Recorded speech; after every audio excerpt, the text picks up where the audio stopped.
Ready start.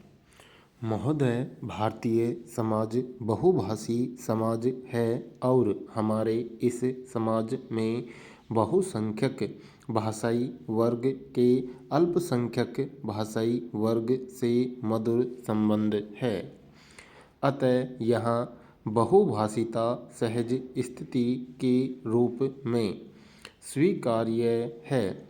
इस समाज में व्यक्ति एक भाषा से दूसरी भाषा की यात्रा करता रहता है और ऐसे में एक ही वाक्य में एकाधिक भाषा के तत्वों का समन्वय कर वह अपना कार्य आसान कर लेता है।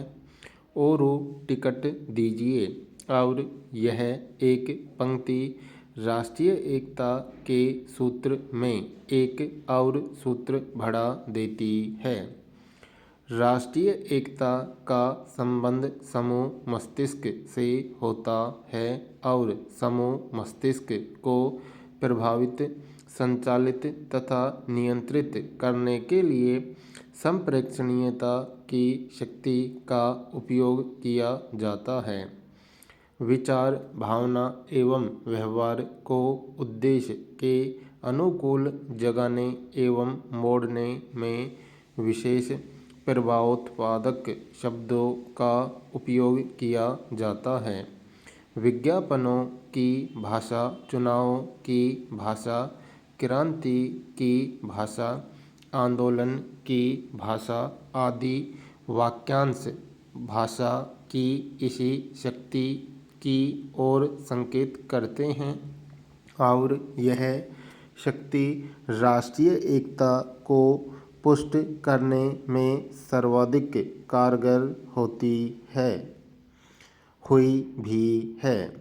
भाषा समन्वय और राष्ट्रीय एकता के संदर्भ में उस शक्ति की प्रभावोत्पादकता को विज्ञापन मिले सुर मेरा तुम्हारा में परखा जा सकता है।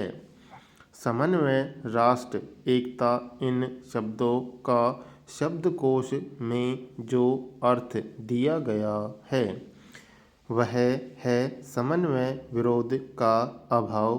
राष्ट्र वह लोक समुदाय जो एक ही राज्य या शान में रहता हुआ एकताबद्ध हो। एकता, अभिन्नता। भाषाई समन्वय से तात्पर्य यह है कि विभिन्न भाषाओं के अस्तित्व को स्वीकारते हुए उनकी गरिमा के अनुरूप उनमें दूसरी भाषा के प्रति विरोध का भाव न आने देना। इसी प्रकार राष्ट्रीय एकता का सहज अर्थ लगाया जा सकता है वैसी एकता जिसे राष्ट्रीय समुदाय एक दूसरे के प्रति अभिन्न होने के भाव से संचालित करें। एकता में राष्ट्रीय विशेषण लगना इसे राष्ट्र के अस्तित्व और प्रतिष्ठा से जोड़ देता है और राष्ट्रीय एकता के लिए भाषा की भूमिका अहम हो जाती है और भाषाई समन्वय का महत्व उठ खड़ा होता है। आज भारत पर एक साथ एक ही समय अलग अलग क्षेत्रों में अनेक आक्रमण किए जा रहे हैं।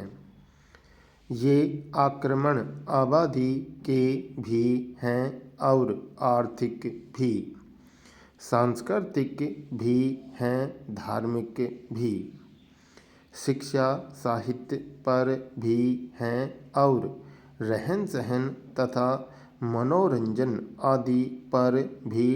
इन आक्रमणों में कुछ परोक्ष हैं तो कुछ अप्रत्यक्ष।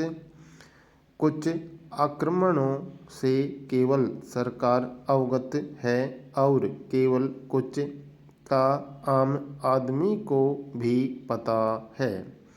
आम आदमी जिन आक्रमणों को जानता या नहीं जानता है, जिनसे वह परिचित या अपरिचित है, वे हैं संस्कृति, साहित्य, रहन सहन और मनोरंजन के माध्यम से भारतवासियों के मन को गुलाम बनाने के लिए किए जा रहे आक्रमण।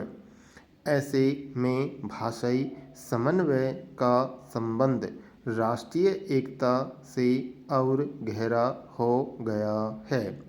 उपग्रहों के माध्यम से आसमान से उत्तरी पश्चिमी देशों की उड़न परियां जो सांस्कृतिक हमले कर रही हैं, भाषाई समन्वय के अभाव में उनकी गिरफ्त और भी मजबूत हो जाएगी।